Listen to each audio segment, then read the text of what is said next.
Hi guys, good afternoon. Gusto ko lang mag-comment dito sa content ni Mami Ina dahil kagabi lang niya nalalaman na itong binabansagan nilang makakaliwang grupo ay mga member ng NPA. Iba po kasi ang street parliamentarian at iba po yung grupo na nag-a-underground. So, ako hayagan kong inaamin na ako'y isang aktivista. Ako ay isang leftist. Hindi ko yan ipinagkakaila. Ngunit gusto kong maintindihan ng lahat na ang League of Filipino Student na kung noon ako ay bahagi, ako ay membro noong during my college days, ay hindi po yun nag-a-adhere ng armed struggle. Hindi po yun underground group.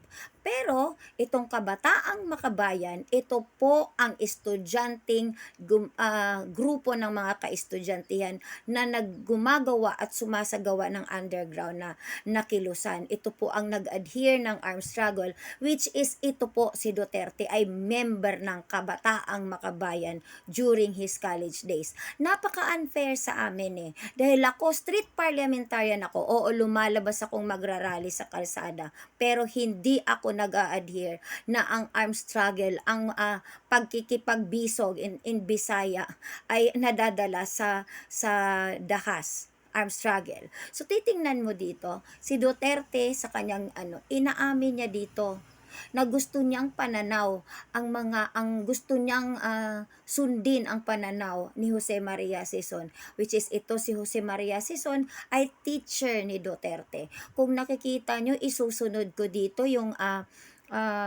video na aking ginawa, nakipag-usap siya kay Joe Maria Sison.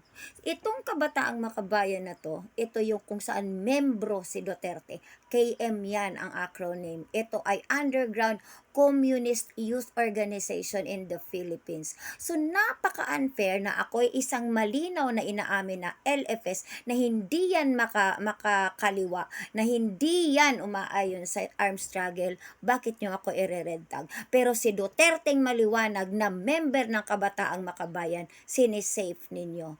Gusto kong maiklaro sa inyo dahil hindi ko hinahayaan in all ways and in all form na kukundinahin kami, kukundinahin ako, kukundinahin ang Gabriela, ang KMU, kung ano-ano pa man.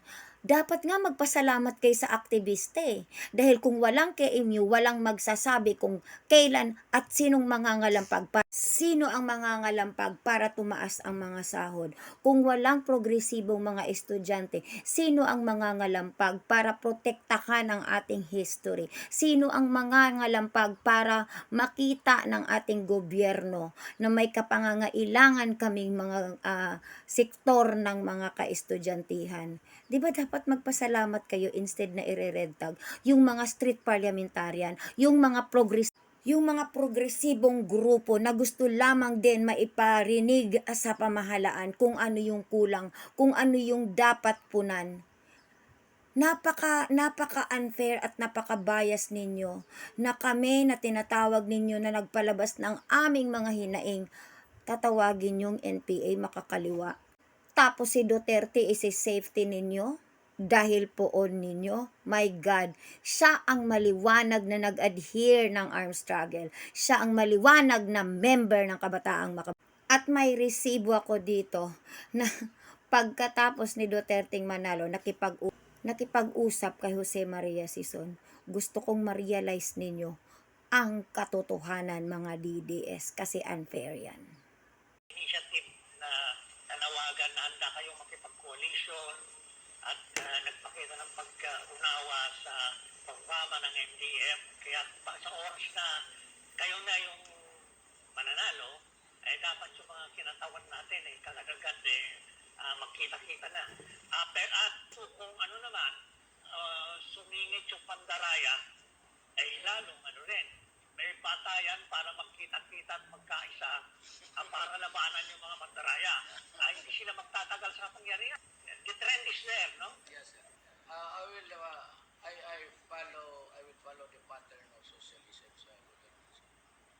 That is really, sinabi ko na sa kanila in public, in every meeting, I said, I'm a socialist. And though I am not a member of the Communist Party, but I am a socialist. And I belong to the left. Alam na ng mga tao history of our country na merong leftist na president. Walang masama sa left. We are more tolerant to the doubts of government. Mahalaga na sa electoral campaign pa lang, Kwan, ilinagay na ninyo sa agenda yung programa ng isang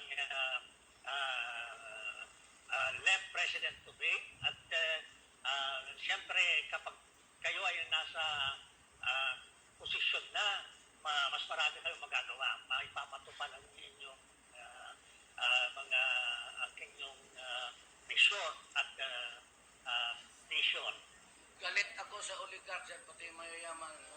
They get the fat of the land. At yan ang problema ng ating gobyerno. And they allow it. I wish you well, all the best for you, makasama natin dyan. And hopefully, I will visit you before I will assume office. Kasi may the agenda, Magaling. Hindi po. kasi yung agenda sa... Salamat ako sa pagkakataon ito na magkausap tayo at maraming salamat sa prospect na hindi magtatagal, magkita na tayo. Also to prepare the agenda para pag nandito na, wala na masyadong debate of issues and resort. Diyan ako natin gawin ang agenda yung agenda ulit. Ginagawa dito. Yun ang natutunan ko sa iyo, sir. Salamat.